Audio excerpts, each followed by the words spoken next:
Hi guys, welcome back to my channel. So my name is Jennifer Ebel and I'm a new YouTuber based in Aba, Abia State, Nigeria. And on this video we're going to be talking about discussions about Abiba in general. Let's just discuss. I think I have a few points here. The things they say we do, the things they say we don't do, the things we do and the things we don't do. Let's just get it out there.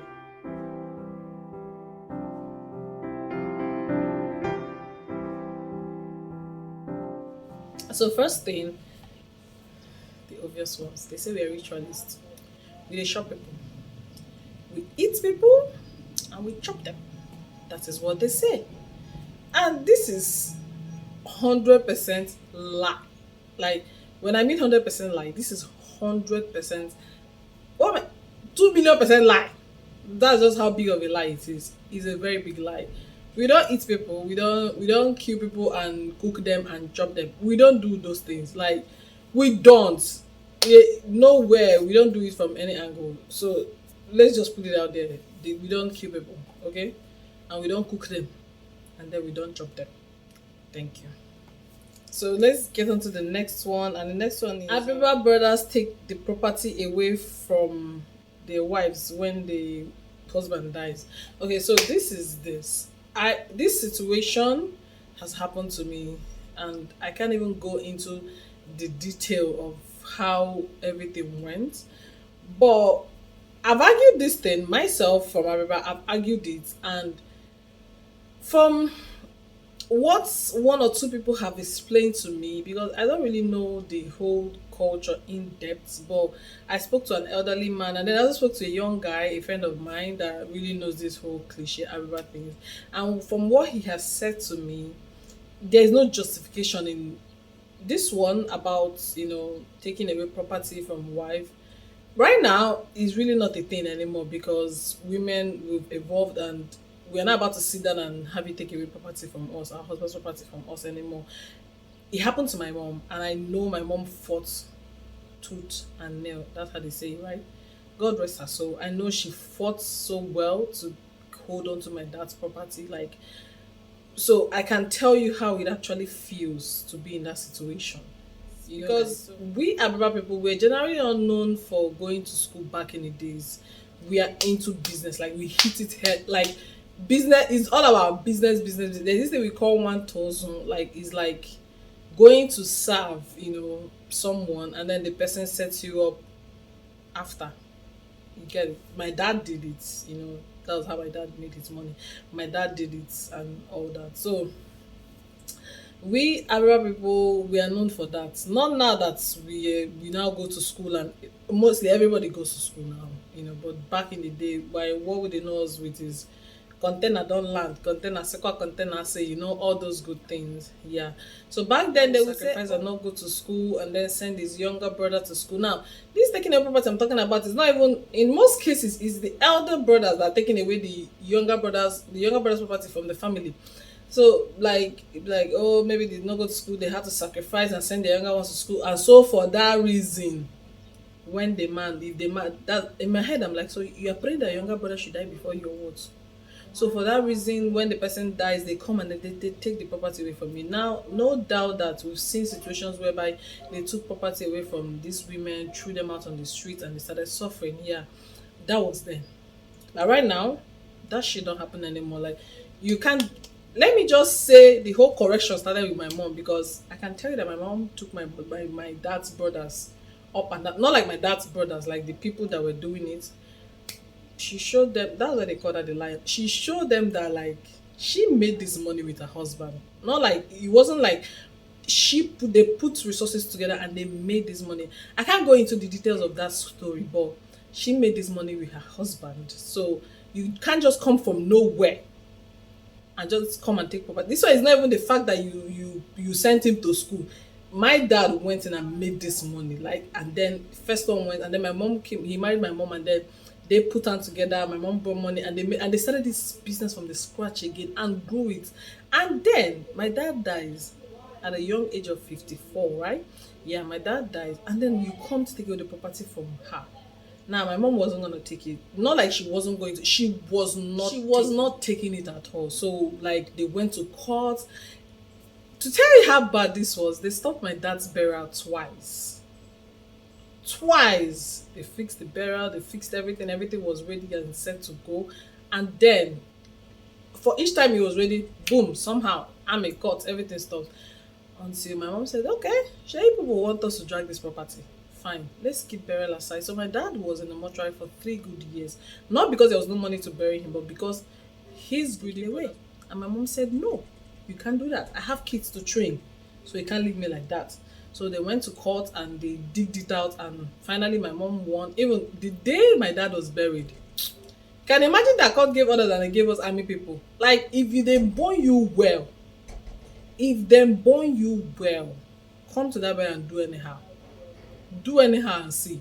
And so we had a successful burial for my dad, and my mom got the okay, yeah, my dad had a second wife, you know, and then the second wife is now, but like, really, I can't really go into that discussion. But if I'm going to go into that discussion, it's going to be a whole video on its own, like a separate video on its own. So I can't really go into that discussion. This is just to let you know how serious this particular issue is.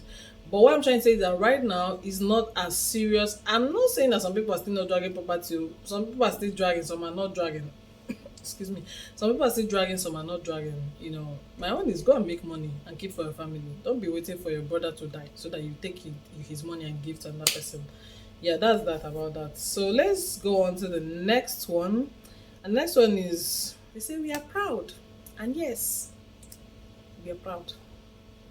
About people. We are proud people. Full chest. We are so proud. And now, when we say we are proud, it's not like we are trying to make a jest of anybody or anything. It's the fact that we are proud of where we come from. We are proud of the things we do. We are proud of how we achieve things we achieve. We are proud of where like, compared to other villages, we are proud of what we do for ourselves. You know, in Abiriba, practically everything that happens, all the development that happens in Abiriba, we do it ourselves. Like, there's this thing we call ACIU, which is Abiriba Communal Improvement Union. It's everywhere. They have Aba branch, they have Abuja branch, they have it in Spain, they have it in the US, they have, like, all over the world. Anywhere you find Abiriba, there is a branch of ACIU there. And then these people are not just sitting doing nothing. You see these people contributing money from wherever they are, they're sending down, they're fixing the roads, they're fixing the schools, they're fixing everywhere. No, it's not the government that's doing it for us. We are doing it ourselves. Maybe the government is doing one or two, but the majority of the development you see in Abiriba is done by ourselves, we the Abiriba people. So yes, when they say we are proud, indeed we are proud. Yes, I agree. I agree with you that we are proud. Yes, that's true. Moving on to the next one. Oh yeah, this one is funny. They say the houses in Abiriba are empty. They say the houses in Abiriba are empty. Like, are you guys for real? They say, oh, when you go to Abba, you see mansions, you see buildings, like, you see massive buildings. Yes, they are not lying. They are there, beautiful ones. I'm not, no jokes, you know. They are there, beautiful houses. Both the ones built back in the days and the new ones they're building now.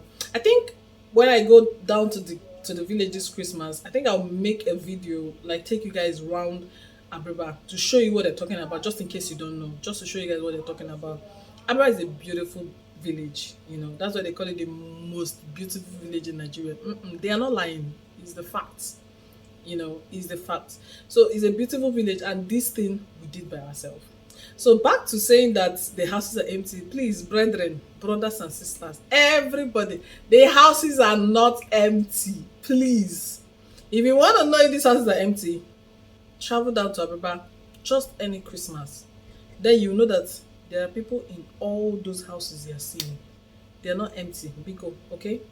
Thank you. Next one is they say that Aruba people always marry themselves. Like, you see them saying something like, oh, the first daughter must marry from Aruba, or the daughter, like, okay, let me put it this way. They say, oh, if you take your spouse to go and meet, or you go and tell your people that, oh, you want to get married, you know, and the first thing they ask you is Onyele, meaning where is he from, which I think everybody does. And then when you say Onyemba, meaning he's not from Abiriba, seriously, let's be sincere, let's be truthful, okay? Every every parent in Abeba, when you tell them that whoever wants to marry is not Abeba, there is this like, ah, wow. Like there's this, there's this thing like this like calm they have, as opposed to when you say the person is from Abeba. First of all, when you say the person from Abeba, they are like eager to hear more, you know. Then before they now start asking you, okay, which side in Abeba, blah blah blah. See, it's not like people don't marry outside Abeba. People, I have friends that have married Yoruba. I've seen people that married even Hausa from Abeba. People are married from Abeba. Both men are married from outside and bringing, even marrying Yoruba and marrying Edo and bringing it to Abeba. Abeba people are going marrying out. You know, it's happening now. Yeah, there's diversity. They're marrying now. But I'm just trying to let you know how this thing they say is every Abeba parents want their child to marry from Abeba. Let's be sincere. Let's be sincere. Every Abeba parents want their child to marry from Abeba. And then there's this other thing that most times when they marry Onyemba, like when the women marry Onyemba, December they end up coming back to Abeba for Christmas. They end up like, it's not like they come once in 4 years. It's more like every Christmas they pack their bags and go come to Abeba for Christmas. I don't know, like the thing is funny, but is that's just it. You know, that's just it. So like I have my cousin that married a Yoruba guy some last year, right? I mean early this year or late last year, yeah, December last year, married a Yoruba guy. I have and like I have other people that have married, you know, different. My mom's younger sister married an Abia State guy, but Okwa, you know, Okwa East and all that. So people are marrying, you know, and where they want to marry from now is not compulsory anymore. I think maybe back in the days, like before your parents will say okay to that Onyemba marriage, to that non-Abeba indigenous marriage, you would know what you went through. But now parents are open and, you know, acceptable more, you know, understanding that it's not limited to Abeba. Like you can actually marry someone that is not from Abeba and still have that fun field, you know, Abeba thing. Yeah, so that's it. Okay, let's talk about, I think this is the last topic I have here. Maybe while talking, I'll remember something else. I have like Married girl. Okay, so the reason why I brought this one up, I don't think this is a general thing that people argue about, but I think I've had like 4 or 5 guys saying, "Oh, Abba people buying like to marry a Arab woman is expensive, blah blah blah." Okay, let me tell you guys, the through Ababa bride price is 7 naira 50 kobo, like 7 naira 50 kobo. That's like the big Ababa bride price. As of now that I know, I don't know whether it has changed though. Maybe I should find out if it has changed. Maybe before I, you know, I'll let you guys know if it has changed or not. But for now, it's 7 naira 50 kobo. Okay. So and then there are other things that are like small money. Not even like 100,000 or so. There's this thing they say, they will ask you money for this, maybe money for that, and then you ask how much, and then they will tell you 20,000. At the tail end, you might just be paying 1,000 or 1,500 or 2,000 for that thing they call 20,000 for you. You understand? And then there are things you buy. Now this is exciting. You buy things. I will find a picture and put up a picture of the kind of things you buy. And I think when they give you this list, let's assume you are not, like when an Abeba person is coming to marry an Abeba person, they don't typically give the person a list because the person already knows what the list is. There is no difference. You know, when you go to marry, let me say you go to Imo State, they tell you, oh, this is our own list. Like I think every list is the same thing there in Abeba. So when an Abeba person is coming to marry an Abeba person, they don't necessarily give lists for anything because they already know what the requirements are. You get what I'm saying? But when someone that's not from Abba is coming to marry another person, they give you a list, and then in that list, I think you're entitled to just buy two of everything. When I mean two of everything is from the outfits and everything they tell you to buy is two. Aside from maybe the rice. Now rice, if you want to show that you have money, you can decide to buy one bag. If you don't, you can buy half bag, or you can even bring a basin and just pour to fill up a small basin. It as like it goes like what you can afford. The crayfish and everything is the same thing, you understand? And then the yam, I think the yam is just 25 pieces. I'm not sure, but I will find out and I will stick it up on the screen. I think the yam is just 25 pieces, right? And then you buy milk, you buy like provisions which are in the ones you can afford. They don't force you to go buying biggest thing. It's actually what you can afford. I'll put a picture of what the kind of, maybe I'll find my sister's own, or I'll find somebody's own and put up a picture of the kind of thing I'm talking about. Now, in this thing you're buying, you are to buy them two. You understand? Maybe tell you to buy slippers for your wife, you can buy two. But if you have money to buy 10 slippers, fine. If you have money to buy an extra and they tell you to buy shoe, you are supposed to buy two. They tell you have money to buy 10, beautiful, flex, them that you have money to spend on your wife, that woman that you want to marry, you have money to spend. So whatever you buy there is nobody telling you to buy that much quantity. I think you're entitled to buy just two of each. But then most people now buy a lot because they have the money and they want to show their wives people that yeah, we got money, okay? And I want to like treat my wife to this.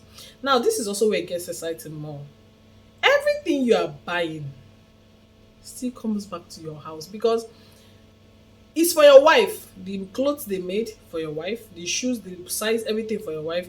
You buy her makeup kits, you buy her shampoo, you buy basically everything she uses, blankets, everything. The only thing that lives there that goes out of that place is one, those rice and those things. Now they just share it among the equal, just little portion. You get what I'm saying? And you share it among the equal, and then the another thing that lives there is the mother's clothes, which is like full regalia, the father's outfit too, full regalia, and that's about it. Like nothing else. Every other thing you are buying, the buckets too that you bring, the buckets too that you bring, also they share some among the equal, and then they keep some for the girl's family. That's it. But every other thing, every other those things you're buying for her, is she's still bringing it back to your house because she'll be bearing it. Now the reason why they do this is because according to the story back then, normally people don't do wedding today and they don't do trad today and do white wedding the next day. They practically give like 6 months or 1 year apart. So in that 6 months or 1 year apart that you've done your trad, they want to see their daughter dressing fine, looking good, coming out. They say one born in town, a young lady under the umbrella, which means like she's about to be. I remember we are really into church wedding, you know.